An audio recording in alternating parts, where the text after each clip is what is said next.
Morning ಎಡಿಷನ್ಗೆ ಮತ್ತೆ ಸ್ವಾಗತ. ಪರಿಷತ್ fight ನಲ್ಲೂ ಕೂಡ ಮೂರೂ ಪಕ್ಷದಲ್ಲೂ ಬಂಡಾಯದ ಬಿಸಿ.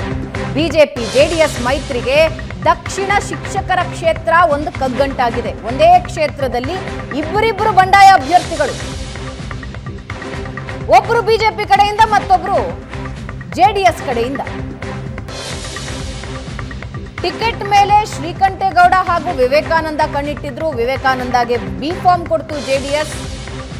ಈಗ ಶ್ರೀಕಂಠೇಗೌಡ ಬಂಡಾಯ ನಿಂತಿದ್ದಾರೆ. ಇದರ ಜೊತೆಗೆ ನಿಂಗರಾಜೇಗೌಡ ಯಾರಿಗೆ ಮೊದಲು ಬಿ ಫಾರ್ಮ್ ಬಿಜೆಪಿ ಕೊಡೋದಕ್ಕೆ ರೆಡಿ ಆಗಿತ್ತು, ಕೊಟ್ಟಿತ್ತು ಅಂದ್ರೆ ಕೊಡುವ ನಿರ್ಧಾರ ಮಾಡಿತ್ತು, ಅದಾದ ಮೇಲೆ ಆ ಕ್ಷೇತ್ರವನ್ನ ಜೆಡಿಎಸ್ ಬಿಟ್ಕೊಟ್ಟಿತ್ತು. ಇದರಿಂದಾಗಿ ನಿಂಗರಾಜೇಗೌಡ ತಾನು ಬಂಡಾಯ ಎದ್ದಿದ್ದಾರೆ.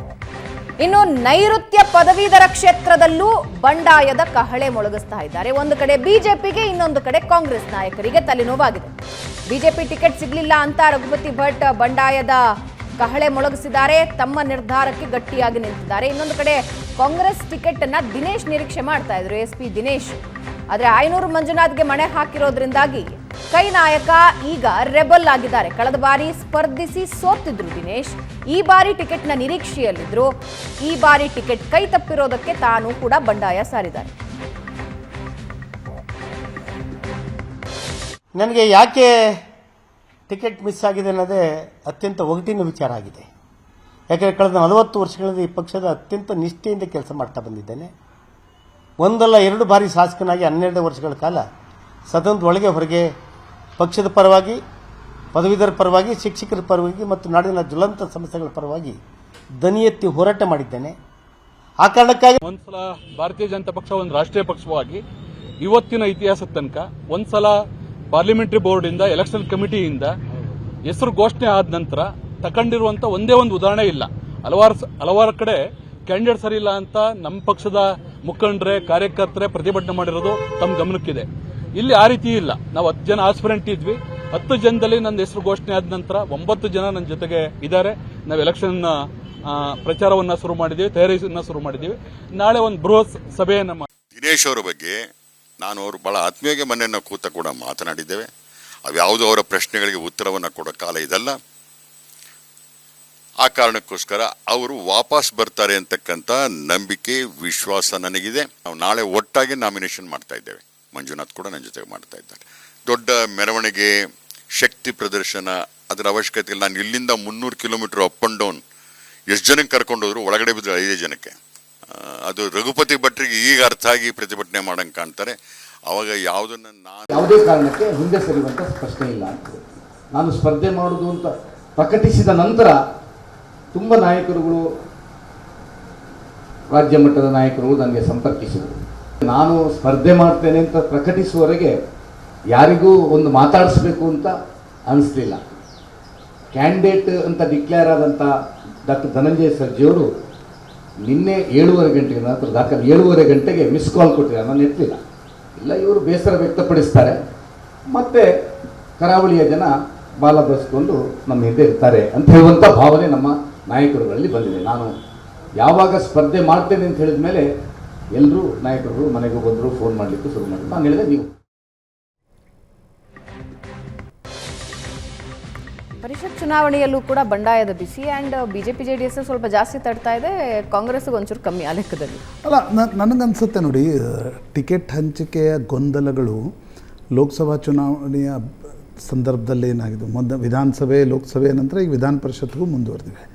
ಡಾಕ್ಟರ್ ಧನಂಜಯ ಸರ್ಜಿ ಅವರನ್ನು ತಂದು BJP ಕ್ಯಾಂಡಿಡೇಟ್ ಮಾಡಿರೋದ್ರಿಂದ ರಘುಪತಿ ಭಟ್ರ ಬಂಡಾಯ ಸ್ವಲ್ಪ ಗಂಭೀರತೆಯ ಬಂಡಾಯ ಅಂತ ನನಗನ್ಸುತ್ತೆ. ಯಾಕಂದರೆ ಮಂಗಳೂರು ಮತ್ತು ಉಡುಪಿ ಜಿಲ್ಲೆಯ ಶಾಸಕರ ಪರೋಕ್ಷ ಬೆಂಬಲ ರಘುಪತಿ ಭಟ್ರಿಗಿದ್ದಾಗಿದೆ. ಅದು ವಿಜಯೇಂದ್ರರ ವಿರುದ್ಧವೂ ಕೂಡ ಇರಬಹುದು. ಅಂದರೆ ಈಗ ಈಶ್ವರಪ್ಪ ಬಂಡಾಯ ಯಾಕಾಯಿತು, ರಘುಪತಿ ಭಟ್ರ ಬಂಡಾಯಕ್ಕೂ ಕೂಡ ಅದರ ಹಿಂದೆ ತನ್ನದೇ ಆಗಿರ್ತಕ್ಕಂಥ ಕಾರಣಗಳಿವೆ. ರಘುಪತಿ ಭಟ್ರು ಒಳ್ಳೆಯ ಶಾಸಕರಾಗಿ ಉಡುಪಿಯಲ್ಲಿ ಹೆಸರು ಮಾಡಿದರು.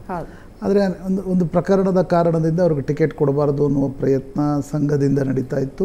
18ರಲ್ಲಿ ಅನಂತಕುಮಾರ್ ಇದ್ದಿದ್ದರಿಂದ ಅವ್ರಿಗೆ ಟಿಕೆಟ್ ದೊರಕಿತ್ತು, 23ರಲ್ಲಿ ದೊರಕಲಿಲ್ಲ. ಈಗ ಅವರು ಹೇಳ್ತಾ ಇದ್ದಾರೆ, ಇಲ್ಲ ನಾನು ಮತ್ತು ವಿಧಾನಸಭೆಗೆ ನಾನು ಕೊಡಲಿಲ್ಲ, ವಿಧಾನ ಪರಿಷತ್ತಿಗಾದರೂ ಕೊಡಬೇಕಿತ್ತು ಅಂತ. ಹೀಗಾಗಿ ಬಂಡಾಯ ಎದ್ದಿದ್ದಾರೆ. ಮಂಗಳೂರು, ಉಡುಪಿಯಲ್ಲಿ ಇದರ ಪ್ರಭಾವ ಏನು ಅಂತಕ್ಕಂಥದ್ದು ಕೂಡ ಗೊತ್ತಾಗಬೇಕು. ಮತ್ತು RSSನಲ್ಲೇ 2 ಗುಂಪುಗಳಿವೆ ಈಗ ಮಂಗಳೂರು ಉಡುಪಿಯಲ್ಲಿ. ಅದರ ಲಾಭ ಕೂಡ ರಘುಪತಿ ಭಟ್ರಿಗೆ ಆಗ್ತಕ್ಕಂಥ ಒಂದು ಸಾಧ್ಯತೆಗಳಿವೆ ಅಂತ ನನಗನ್ಸುತ್ತೆ. ಎರಡನೇದು ದಕ್ಷಿಣ ಏನು ಕ್ಷೇತ್ರ ಇದೆ, ಮರಿತಿಬ್ಬೇಗೌಡರು ಕಾಂಗ್ರೆಸ್ಗೆ ಹೋಗಿ ಕ್ಯಾಂಡಿಡೇಟ್ ಆದರು, ನಿಂಗರಾಜ್ ಗೌಡರಿಗೆ ಅಲ್ಲಿ ಟಿಕೆಟನ್ನು BJP ಘೋಷಣೆ ಮಾಡಿತು.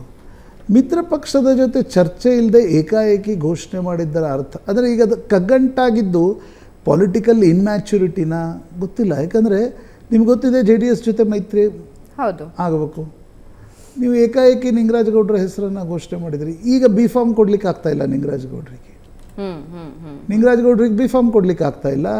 ಆ ಕಡೆ JDS ವಿವೇಕಾನಂದರಿಗೆ B.Pharm ಕೊಟ್ಟ ನಂತರ ಶ್ರೀಕಂಠೇಗೌಡರು ಕೂಡ ಬಂಡಾಯದಿದ್ದಾರೆ. ಅಂದರೆ ಒಂದೇ ಮಿತ್ರ ಪಕ್ಷದೊಳಗೆ ಇಬ್ಬಿಬ್ಬರು ಬಂಡಾಯ ಅಭ್ಯರ್ಥಿ ಚುನಾವಣೆಗೆ ನಿಂತರೆ ನ್ಯಾಚುರಲಿ ಮರಿತಿಬ್ಬೇಗೌಡರಿಗೆ ಸಹಾಯ ಆಗುತ್ತೆ.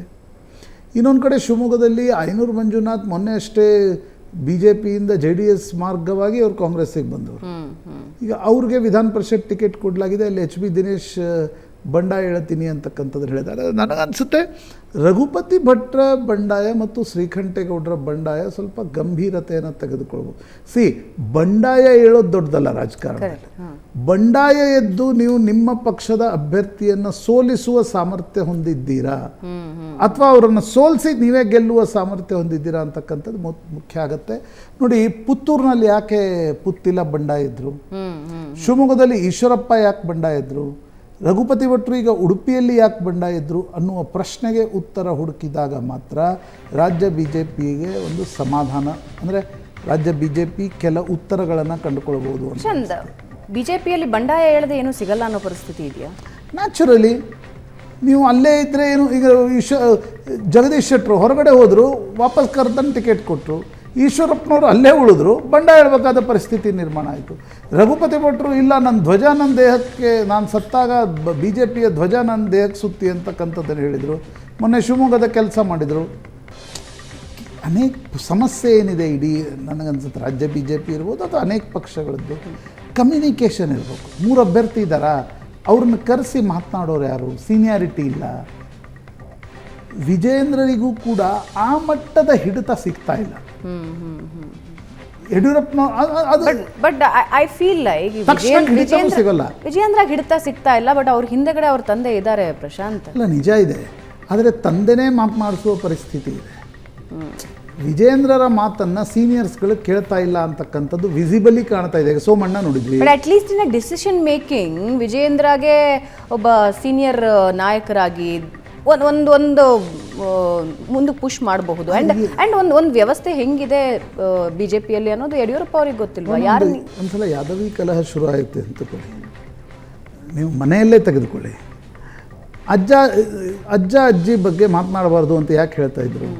ನೀವು ಮಾತನಾಡ್ಲಿಕ್ಕೆ ಶುರು ಮಾಡಿದ್ರೆ it is free for all. ಕರ್ನಾಟಕದ BJPಯ ಪರಿಸ್ಥಿತಿ ಹಾಗೆ ಆಗಿದೆ. ಯಾದವಿ ಕಲಹ ಯಡಿಯೂರಪ್ಪನವರು ವಿರುದ್ಧ ಇನ್ನೊಬ್ರು ಸುಮ್ಮನಿರಲ್ಲ, ಇನ್ನೊಬ್ರು ನಿಂತರೆ ಯಡಿಯೂರಪ್ಪನವರು ಸುಮ್ಮನಿರಲ್ಲ, ಈಶ್ವರಪ್ಪನವ್ರು ಒಂದ್ಸಲ ಸುಮ್ಮನೆ ಇರ್ತಾರೆ, 2ನೇ ಸಲ ಬಂಡಾಯ ಹೇಳ್ತಾರೆ. ಜಗದೀಶ್ ಶೆಟ್ಟರ್ ಹೋದ್ರೆ ಯಾಕು ಬಂದ್ರೆ ಯಾಕು ಗೊತ್ತಿಲ್ಲ. ಈಗ ರಘುಪತಿ ಭಟ್ರು ಬಂಡಾಯ ಹೇಳ್ತಾ ಇದ್ದಾರೆ. ಐ ಥಿಂಕ್ ವಾಜಪೇಯಿ ಮತ್ತೆ ಅಡ್ವಾಣಿ ಅವರು ಏನನ್ನ ಅರ್ಥ ಮಾಡ್ಕೊಂಡಿದ್ರು ಅದನ್ನ ರಾಜ್ಯದ ನಾಯಕರು ಅರ್ಥ ಮಾಡ್ಕೊಂಡ್ರೆ ಈಗಿರೋ ಗೊಂದಲ ರಾಷ್ಟ್ರೀಯ ನಾಯಕರು ಅರ್ಥ ಮಾಡ್ಕೊಂಡಿದ್ದಾರೆ.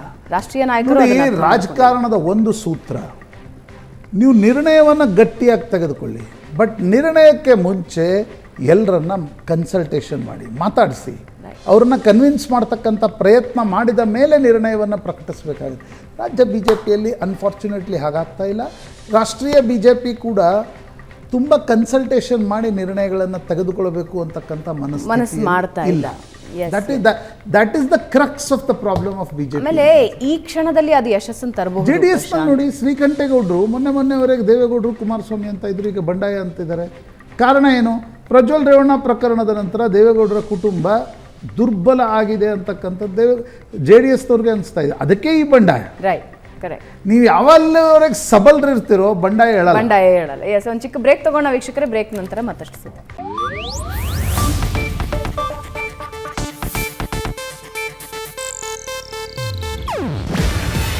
ಇದು ಏಷ್ಯಾನೆಟ್ ನ್ಯೂಸ್ ನೆಟ್ವರ್ಕ್ ಪ್ರಸ್ತುತಿ. ನೀವು ನೋಡ್ತಿದ್ದೀರಾ ಏಷ್ಯಾನೆಟ್ ಸುವರ್ಣ ನ್ಯೂಸ್.